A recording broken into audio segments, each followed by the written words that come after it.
স্বীকারোক্তি কিন্তু অনেক ধরনের আছে। নিজেও স্বীকারোক্তি দিতে পারেন, ম্যাজিস্ট্রেটের সামনেও দেওয়া যেতে পারে, এবং এই স্বীকারোক্তি দেওয়া মানেই যে তিনি স্বীকার করে ফেললেন, ঘটনা প্রমাণ হয়ে গেলে, এটি কিন্তু না। এটি তিনি যেখানেই স্বীকারোক্তি দেন না কেন, পরবর্তীতে কিন্তু সেই যে জবানবন্দি বা স্বীকারোক্তি দিয়েছেন তিনি কিন্তু যে কোনো সময় সেটা পরিবর্তন করতে পারেন। এটা তার অধিকার, তার আইনগত অধিকার এটা। সে কিন্তু যে কোনো সময় এটি পরিবর্তন করতে পারে।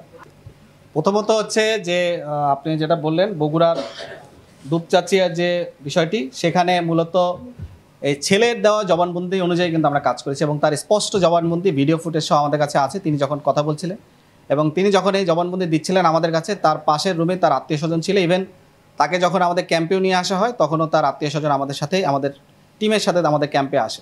এরপরও তদন্তের স্বার্থে তদন্তে বিভিন্নতা থাকতে পারে, তদন্ত বিভিন্নতার মোড় হয়। তদন্তকালীন সময় যদি আমাদের কোনো সহায়তার দরকার হয় আমরা অবশ্যই সহায়তা করব। এছাড়াও যেটা বললেন যে আমাদের র্যাবের কোনো সদস্যের জন্য যদি কোনো ধরনের অভিযোগ বা কোনো ধরনের গাফিলতি পাওয়া যায় আমরা অবশ্যই তার ব্যবস্থা নিব, এবং আমরা তদন্ত সাপেক্ষে সে ধরনের ব্যবস্থা নেব। আমাদের কাছে যদি অভিযোগ আসে আমরা অবশ্যই এটাকে খতিয়ে দেখব।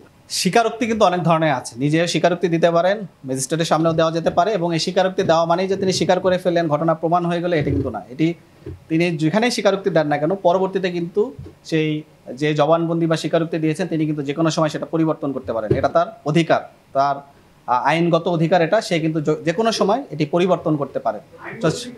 অবশ্যই আইনগত স্বীকারোক্তি আমি যখন দিয়েছি এরপরে যদি আমি এটাকে পরিবর্তন করতে চাই, এটা আমার আইনগত অধিকার, আমি যে কোনো সময় এটা পরিবর্তন করতে পারবো। কিছু হোক বা যাই হোক, আইনগত আমরা এখানে আইন নিয়ে এখন করবো না। আমাদের স্টেটমেন্ট আমরা দিই, আইনের অনেক বিজ্ঞ লোক আছেন। আমি যেটা বলতে চাচ্ছি, কেউ যদি কখনো কোনো স্বীকারোক্তি দেয় সে পরবর্তীতে এটাকে পরিমার্জন করতে পারবেন। এটা তার আইনগত অধিকার। সে তখন বলতে পারে আপনার 164-এর যে সিস্টেম এটাও জানবেন, 161-এর যে সিস্টেম এটাও আপনারা জানবেন। আপনারা অনেক ভালো সাংবাদিক, আমার থেকে বেশি জানেন। কিন্তু আমি যেটা বলতে চাই, আমাদের কাছে তিনি যে ধরনের তথ্য দিয়েছিলেন এবং যে সমস্ত আলামত আমরা তাকে উদ্ধার করেছিলাম তার ভিত্তিতেই মূলত আমরা এটাই করেছিলাম। এরপরেও আমাদের যদি কোনো গাফিলতি থাকে, এটি একটা তদন্তাধীন বিষয়। উভয় সংস্থায় তদন্ত করছে। আমরা পুলিশের সাথে সহায়তা করব। পুলিশ আমাদেরকেও যদি তাদের দরকার হয় আমাদের সাথে যোগাযোগ করতে পারে। কিন্তু তদন্তে যদি আমাদের কোনো গাফিলতি হয় এবং এই গাফিলতিতে যেই এটার দায় হবে তাদের বিরুদ্ধে আমরা ব্যবস্থা নেব।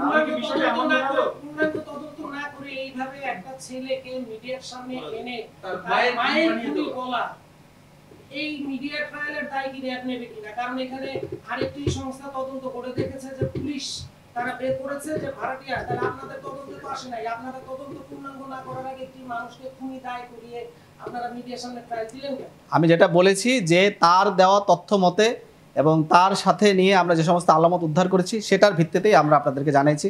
মিডিয়া ব্রিফিংটা কিন্তু মূলত একটা সামাজিক সচেতনতামূলক কাজ, একটা প্রিভেন্টিভ মেজার্সের একটা অংশ হিসেবে নিবারণমূলক যে কাজ, মানুষ যাতে এখান থেকে শিক্ষা নেয় এবং আমাদের যে অপরাধমূলক কার্যক্রম আছে সেখান থেকে আমরা যাতে সচেতন হই, এটাই কিন্তু একটা উদ্দেশ্য। এটা কিন্তু অন্য কোনো উদ্দেশ্য না। মানুষকে সচেতন করা এবং নিবারণমূলক যে কার্যক্রম তারই অংশ হিসেবে মূলত আমরা এটাকে কাজ করি।